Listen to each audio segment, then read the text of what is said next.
इसके आगे द्वारिकाधीश के परम भक्त, निष्किंचन भक्त श्री रामदास जी का स्मरण करते। ये चरित्र मुझे बहुत प्रिय है। श्री द्वारिकापुरी के निकट ही एक गांव है खुर्दहा।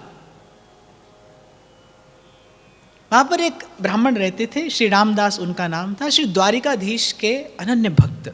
उनका नियम था कि प्रत्येक एकादशी को अपने ग्राम से पैदल चलकर और श्री द्वारिकाधीश का दर्शन करने जाया करते थे।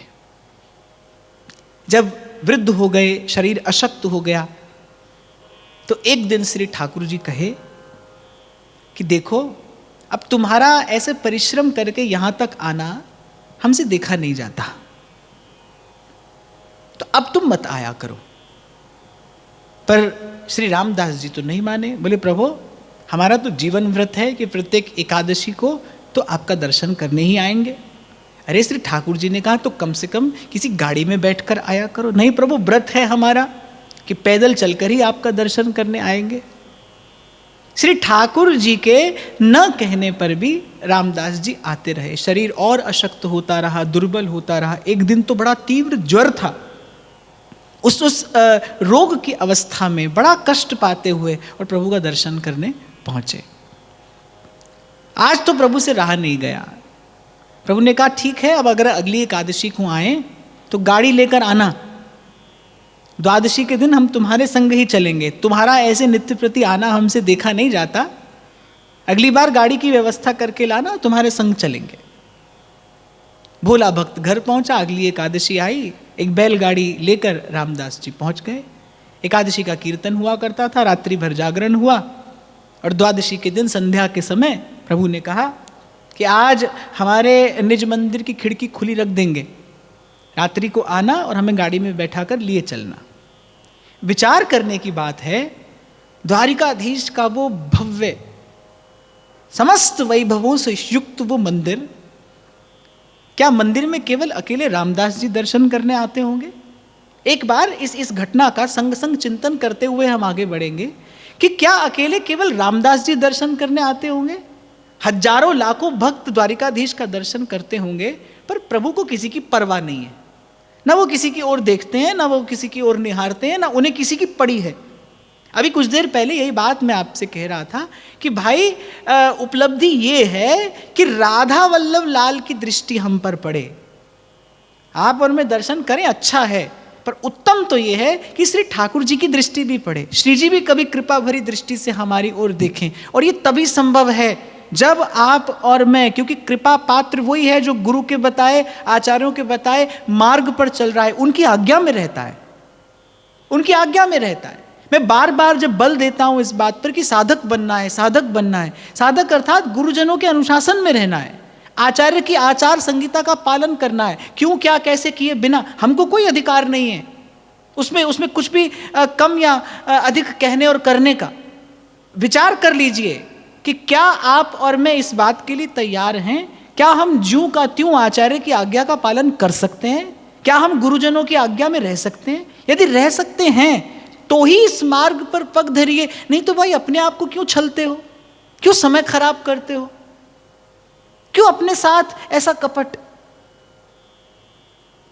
विचार करना चाहिए भाई कि क्या हम गुरुजनों की आज्ञा पालन कर रहे हैं, करने को तत्पर हैं, करना चाहते हैं। क्योंकि भाई ये तो सिद्धांत की बात सुधर्म बोधिनीकार कहते हैं, कृपा पात्र सोई जानिए जो आज्ञावर्ती हुए। ऐ कृपा कृपा कृपा कृपा सब कहता रहता है संसार, हम पर कृपा हो जाए, तुम पर कृपा हो जाए, आपकी कृपा हो गई, इसकी कृपा हो गई, पर कृपा पात्र सोई जानिए जो आज्ञावर्ती हुए। तो आप देखिए कैसा प्रभु के हृदय में उस भक्त के प्रति अनुराग है, उसकी भक्ति का आदर कर रहे हैं भगवान कि भाई भक्त तो और भी बहुत आते होंगे मंदिर में, हजारों भक्त नित्य दर्शन करते होंगे, श्री ठाकुर जी को किसी की नहीं पड़ी, उन्हें किसी की भी परवाह नहीं है उस एक भक्त से। और भक्त भी कैसा निष्किंचन हो सकता है जिसके पास 2 समय भोग निवेदन करने की भी व्यवस्था न हो। ऐसे निष्किंचन भक्त को भगवान कहते हैं तू गाड़ी लेकर आना, मैं तेरी कुटिया में चलूंगा, तेरा नित्य आना मुझसे देखा नहीं जाता, तेरा श्रम मुझसे देखा नहीं जाता। हे दरबार दीन को आदर, रीत सदा चली आई।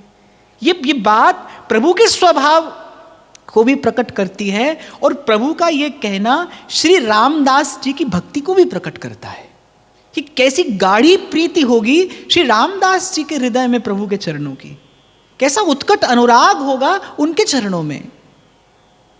अब भाई एकादशी की रात का कीर्तन हुआ, प्रभु ने संकेत कर दिया, रामदास जी पीछे गए और देखा वस्तुतः निज मंदिर की एक खिड़की खुली रह गई थी। भगवान की अघटन घटना पटी, इसी योग माया ने सारी व्यवस्था कर दी। अब सुनिए क्या हुआ, मंदिर में कूदे, श्री ठाकुर जी के श्री अंग से सारे आभूषण उतार कर एक और धर दिए। प्रभु ने कहा ये क्या करते हो? श्री रामदास जी ने कहा प्रभु हमें केवल आपसे अर्थ है, हमें इस अर्थ से कोई अर्थ नहीं है, हमें केवल आपसे अर्थ है, केवल आपका दर्शन करने के लिए आते हैं, आपके अतिरिक्त हमें आपसे भी कोई वस्तु नहीं चाहिए। यही एक कारण था कि प्रभु ने कहा कि मैं चलूंगा तेरी कुटिया में। तो द्वारिकाधीश का वो स्वर्ण मंदिर छोड़कर, और प्रभु कह रहे तेरी कुटिया में सुख मिलेगा, वहीं चलूंगा। कारण कि क्योंकि जाही न चाही कबहू कछु तुम संग सहज स्नेह।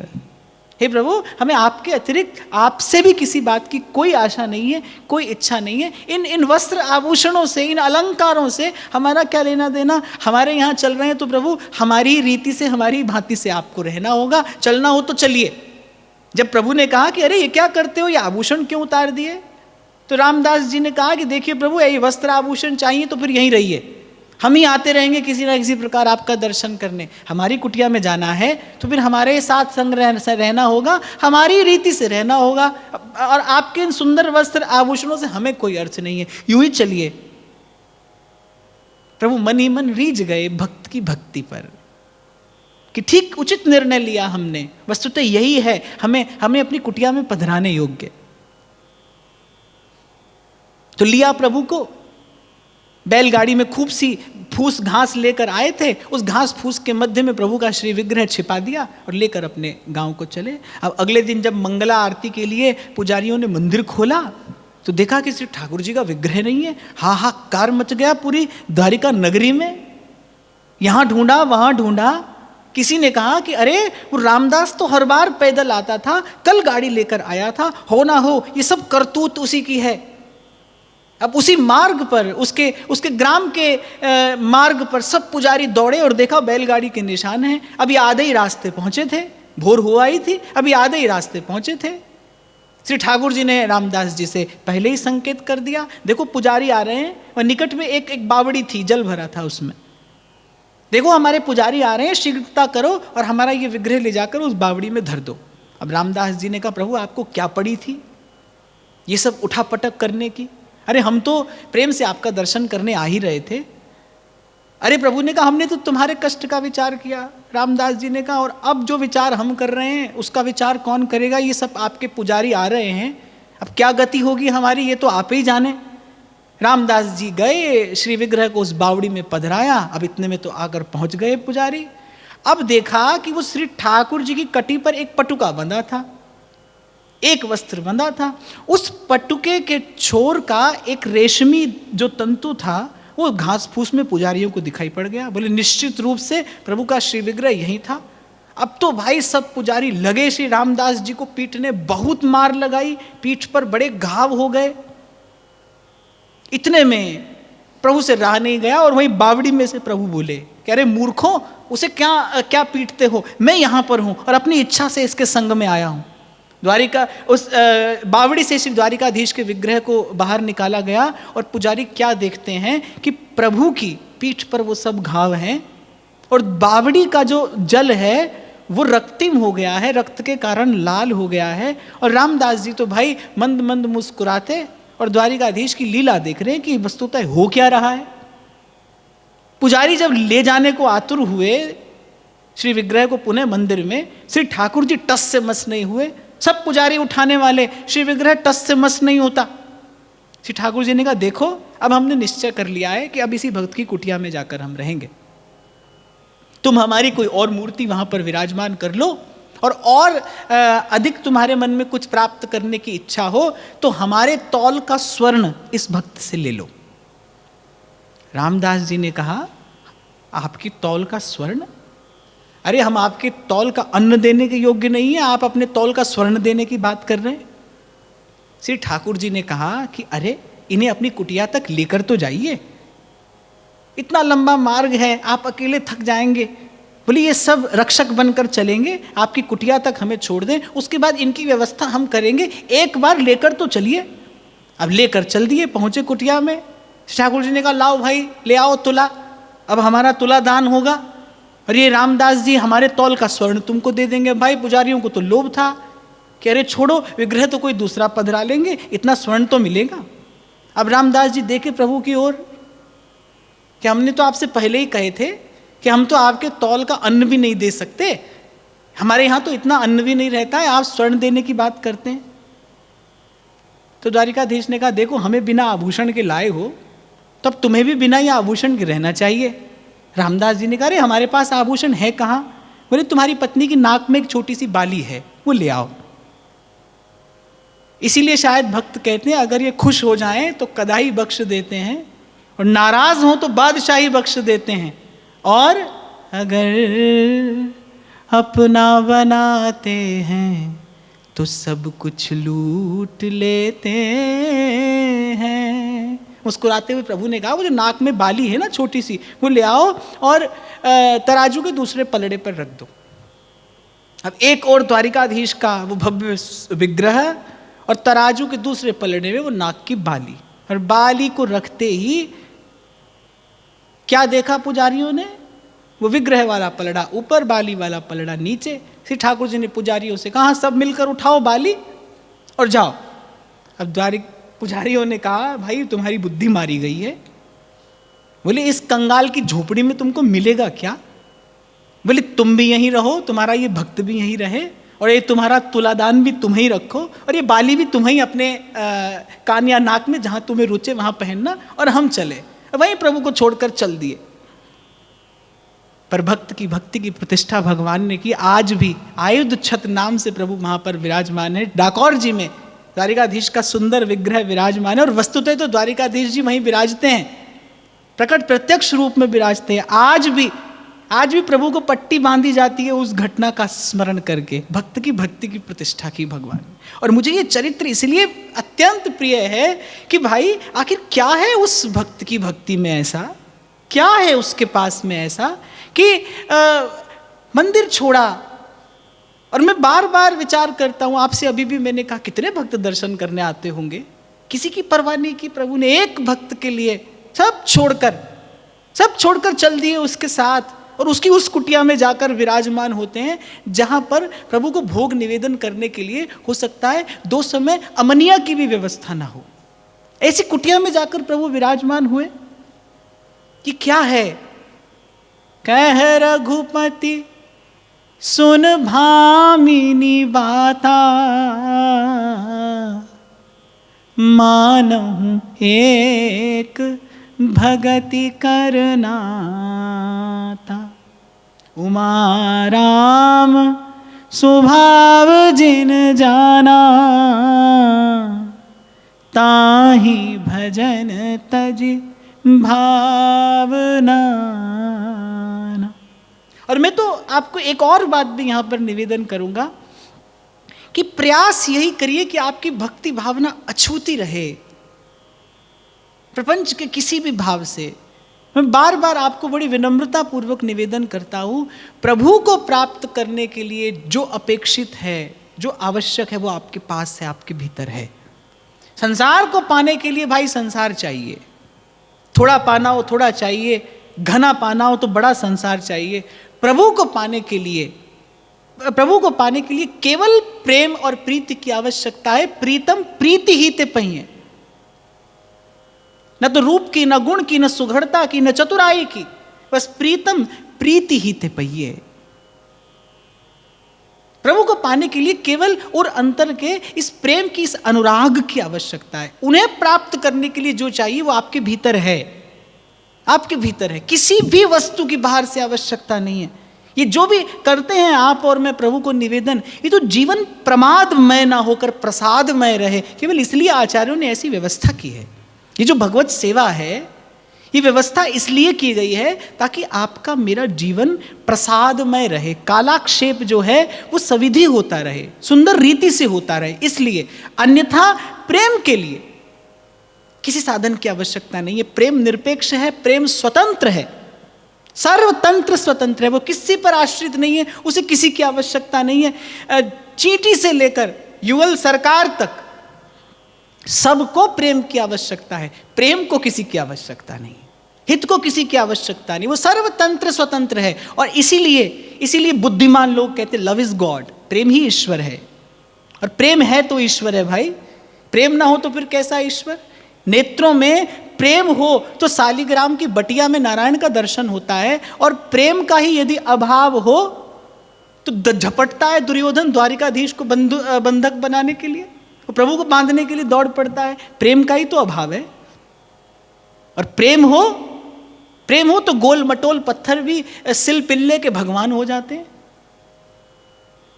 तो कह रघुपति सुन भामिनी बाता, मानहु एक भगति करनाता, एक भगति करनाता। राम ही केवल प्रेम प्यारा, जानी ले हूँ सो जाननिहारा। हरि व्यापक सर्वत्र समाना, प्रेम ते प्रगट हो ही मैं जाना।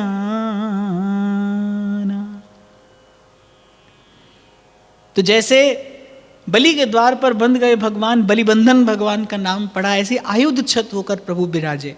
आज भी द्वारिकाधीश वहीं डाकोर में विराजते हैं। अद्भुत सुंदर प्रभु का दर्शन है, प्रभु की झांकी है। और इसी श्री विग्रह में श्री मीरा जी भी समाई थी।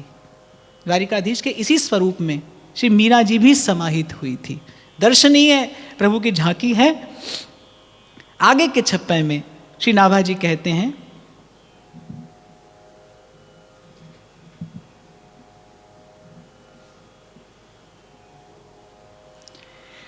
बच्छ हरन पाछे विदित, सुनो संत अचरज भयो। जसु स्वामी के वृषभ चोर ब्रजवासी ल्याए, तैसे ही दिए श्याम बरस दिन खेत जुताए। नामा जो नंददास मुई इक बच्छ जिवाई, अम्ब अल्ह को नए प्रसिद्ध जग गाथा गाई। बारमुखी के मुकुट को श्री रंगनाथ को सिर नयो, बच्छ हरन पाछे विदित, सुनो संत अचरज भयो। और श्री नाभा जी कह रहे भाई, कभी कभी तो प्रभु की लीला का दर्शन करके अचरज होता है, ऐसा भी करते हैं प्रभु। इसलिए आज चर्चा आरंभ की थी मैंने यहां से कि सत्संग से भाई अनहोनी होती है, अनहोनी होती है। जो कहीं देखा नहीं जा सकता वो सत्संग से देखा जाता है। जो किसी के ध्यान में नहीं आते, शेष महेश दिनेश गणेश दिन रैन रटें फिर ध्यान न आवे, जो किसी के ध्यान में नहीं आते वो सत्संग से दृष्टि का विषय बन जाते हैं।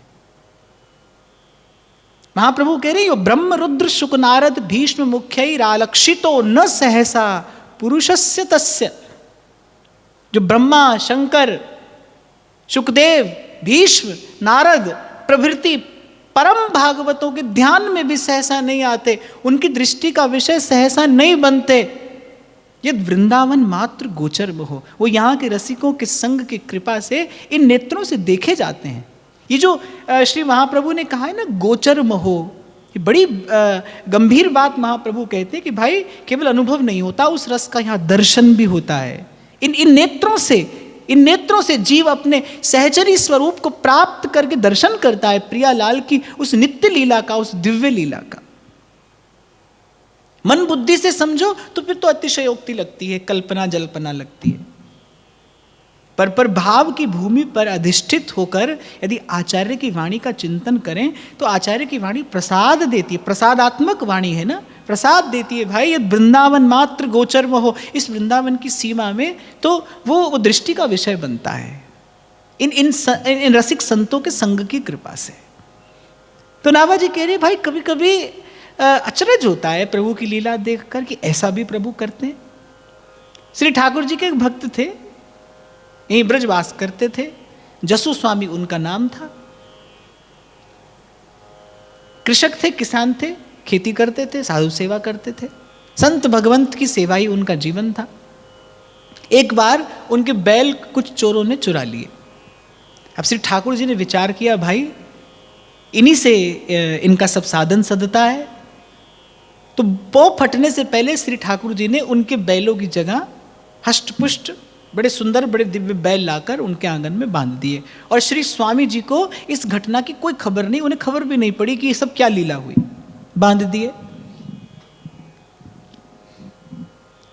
अब जब जुताई होती रही, सब कार्य बैलों से होता रहा, तो प्रतिवर्ष क्या होता था, वो मेला सा लगता है पशुओं का, जब सब लोग अपने अपने पशु लेकर जाते हैं।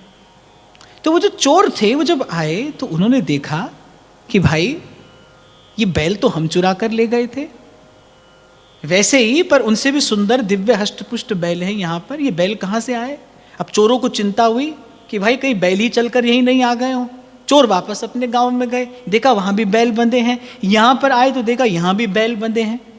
अब ब्रजवासी थे, श्री स्वामी जी के चरणों में जाकर पड़ गए, सारी बात सच सच बता दी। बोले ऐसे ऐसे आपके बैल हम चुरा कर ले गए थे और आपकी कुटिया में वैसे ही बैल कहाँ से आए।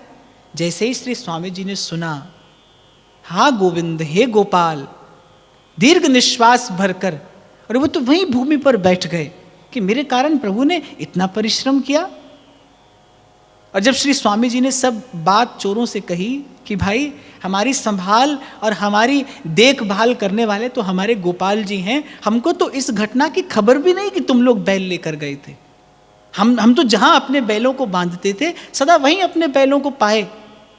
कहते हैं ये घटना सुनकर उन चोरों का चित्त परिवर्तित हो गया, मन बदल गया, श्री स्वामी जी के चरणों में पड़ गए और कहा कि किसी भी नाते से, किसी भी विधि से, पर आप जैसे साधु का हमें दर्शन हुआ है, जिनकी देखभाल गोवर्धन नाथ स्वयं करते हैं, जिनकी देखभाल प्रभु स्वयं करते हैं, आपके चरणों से लग जाएंगे तो अब निश्चित रूप से हमारा उद्धार हो जाएगा, हमारा कल्याण हो जाएगा। हमने पाप किए तो अति किए और करत न मानी हार। हम आपसे सत्य सत्य कह रहे हैं, ऐसा हमारा जीवन है।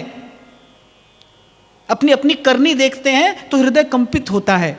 संत के सन्मुख जाने से, सत्संग का सेवन करने से जब प्रकाश होता है और अंतर में दिखाई पड़ता है अपना अवगुण, अपना दोष दिखाई पड़ता है। तो आपको सन्मुख देखकर हमें अनुभव हो रहा है कैसा अपवित्र, कैसा पतित हमारा जीवन रहा, पर साथ ही कहीं ना कहीं हमारे हृदय में आशा है कि आपके श्री चरणों से लगकर हमारा उद्धार हो सकता है। कहते हैं श्री स्वामी जी ने उन चोरों को हरिनाम प्रदान किया, मंत्र दीक्षा प्रदान की, वैष्णव वेश प्रदान किया, और आजीवन जो अब चोर नहीं रहे थे, जो अब चित्त चोर के हो गए थे, उन चोरों ने कैसा अपवित्र अपावन जीवन, और बस संत के चरण से लगते ही मोलोहा कंचन करे ये कर दें आप समान। पवित्र जीवन, सेवामय जीवन, भजनमय जीवन, सत्संगमय जीवन हो गया। एक नंददास नामक भक्त का स्मरण श्री नाभाजी महाराज ने किया है। ऐसी प्रबल और प्रगाढ़ भक्ति थी कि नामदेव की भांति नाभाजी महाराज स्पष्ट लिखते हैं, मुई एक बच्च जीवाई। खूब साधु सेवा ये भी करते थे। अच्छा, एक बात मैं यहाँ पर और आपको निवेदन करूं, नाभाजी ने उन्हीं भक्तों के चरित्र का संग्रह किया है जो हरि का भजन करते हैं पर सेवा साधु की करते हैं। आप देखिए, जितने भी भक्तों का चरित्र आप श्रवण करेंगे वो सब आपको कहीं ना कहीं संत से भी मिलेंगे, सत्संग के प्रेमी, संत चरणों में अनुरक्त। जो कुछ देर पहले व्यासपीठ ने आपको निवेदन किया कि भक्ति का पुष्प प्रफुल्लित होगा तो सुवास यही आनी चाहिए भाई। हरि के भक्तों की भक्ति हो, हरि के भक्तों का भजन हो, उनकी सेवा हो। तो बड़े साधु सेवी थे। गांव में ही एक ब्राह्मण रहता था, उनको इनकी साधु सेवा से बड़ी ईर्ष्या होती थी। वो बिना ही कारण ईर्ष्या रखता था। अच्छा, वैसे भी ईर्ष्या का कोई कारण होता नहीं, ईर्ष्या कारण ही होती है। ईर्ष्या का कारण मूर्खता हो सकता है, ईर्ष्या का कारण मूढ़ता हो सकता है, ईर्ष्या का कारण चित्त का मैल होता है, अंतर्मन का कलुष होता है। नहीं तो ईर्ष्या का कभी कोई सार्थक कारण तो नहीं हो सकता, ईर्ष्या कारण होती है। हाँ, पर इतना अवश्य मैं आपको कहूँ यहाँ पर कि एक व्यक्ति का जितना पतन ईर्ष्या से होता है और किसी कारण से नहीं होता। कि ये मैं आपको अपने जीवन का अनुभव बता रहा हूँ। ईर्ष्या की भावना आपका पतन कराती है और कभी कभी वो आपको पशुवत बना देती है, पशुवत। इसीलिए साधक बच कर रहे, स्वयं को बचा कर रखे, सदा सावधान रहे। मैंने उस दिन भी आपको जब प्रसंग निवेदन किया था कि हनुमान जी ने मैनाक पर्वत का समाधान कर दिया, सुरसा से आशीर्वाद लेकर आगे बढ़ गए, लेकिन सिंगिका को देखते ही उसका वध कर दिया। हनुमान जी ने कोई वार्ता नहीं की सिंगिका से कि भाई जाने दो, रास्ता छोड़ दो तो हम तुम्हें छोड़ देंगे। तत्काल मुष्टि प्रहार किया और सिंगिका का वध कर दिया। उस सिंगिका ईर्ष्या का ही स्वरूप है। कोई भी दोष अवगुण अपने आप में देखिए तो उसके मार्जन का प्रयास करिए, पर ईर्ष्या जैसे ही आए, ये कुछ भी करिए लेकिन उससे बचाइए स्वयं को। वो दग्ध कर देगी आपके उर अंतर को, विदूषित कर देती है वो चित्त को, विषाक्त बना देती है जीवन को ईर्ष्या। इससे बचकर रहिए। तो वो संत सेवी थे, एक ब्राह्मण अकारण उनसे ईर्ष्या करता था।